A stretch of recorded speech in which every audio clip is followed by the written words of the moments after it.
24 hours ago, we went to our correspondent in the EMEA region and went through the specific sites that have been targeted, the reason why, and just for the audience, Amazon, owns and operates some of those facilities. You've had time to do your own research and study of the data.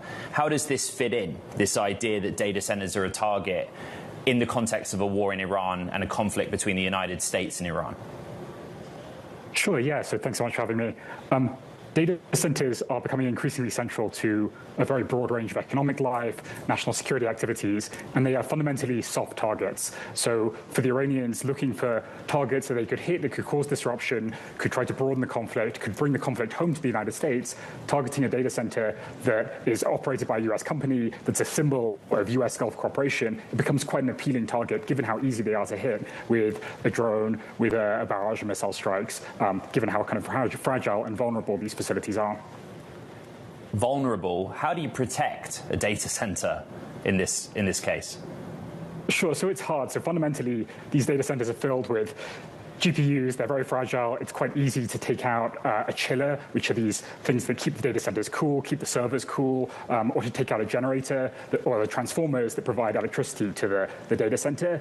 There are things you can do. You can use more reinforced concrete. You can try to harden the facilities. You can use air defense systems, anti-drone devices, jamming systems, anti-missile systems.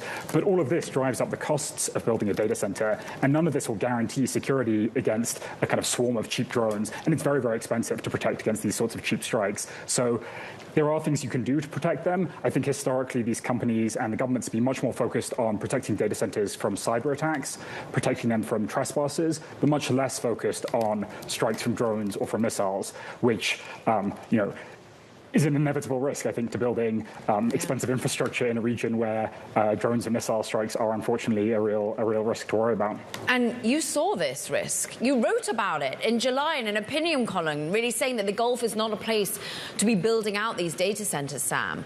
But also the Gulf is the place, longer term, with more abundant energy, and the Gulf is the place that also needs AI for its own citizens. So what do they do? Yeah, so the Gulf has huge ambitions in the AI race, and they're very appealing partners for the United States for many reasons: energy, capital, all the things you mentioned.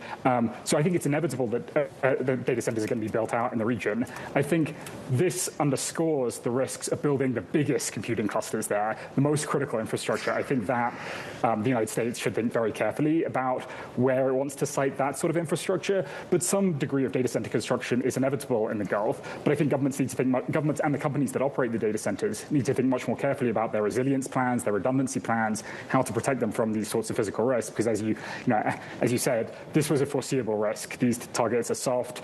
The more they become symbols of technological might, the more they become central to economic life, the more appealing they become as targets for non-state actors or for hostile states that want to cause disruption. Okay, there is a lot that goes into a decision as to where to put a data center, not only about the power that's accessible or the water, but the people and the labor and the costs, Sam. Therefore, though, with your Carnegie Endowment International Peace hat on, where should these be built from a U.S. perspective? So I think these data centers are going to be built all over the world. I think we should be building them all over the world. I think for the biggest, most important, most critical computing clusters, the United States should be thinking carefully about siting them in close U.S. allies, NATO states, within the United States itself, areas where they can be kind of protected from attacks or where they can be more easily protected from attacks. That's not to say that we shouldn't be building big facilities in the Gulf too, but probably not our most critical computing clusters. And I would also say that these drone strikes do also underscore that data centers all over the world could be a threat. So even a data center in Europe could well be targeted by Russian sabotage, for example. These are fragile sites wherever they're sited. Sam, the argument the Gulf is not the place to build the world's AI infrastructure, the reality is that is exactly where they're building the world's AI infrastructure. And it's where the capital's coming from. And it's where NVIDIA and AMD have deals to send their chips. And you have capital flowing from the Gulf into the United States to fund infrastructure projects in the United States.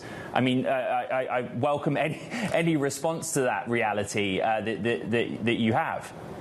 Yes, I think, as I said, I think that is the reality to some extent. The question is to what extent we go forward with these types of projects.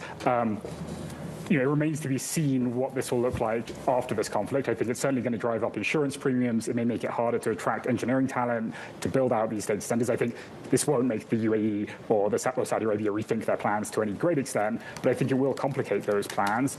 I think it should make the US government much more cautious about where it's its most critical data centers. But again, as I said, data centers are going to be built everywhere. I think this attack should be a wake-up call that all of these data centers need to think much more seriously about physical attacks and not just cyber attacks, digital disruptions, natural disasters.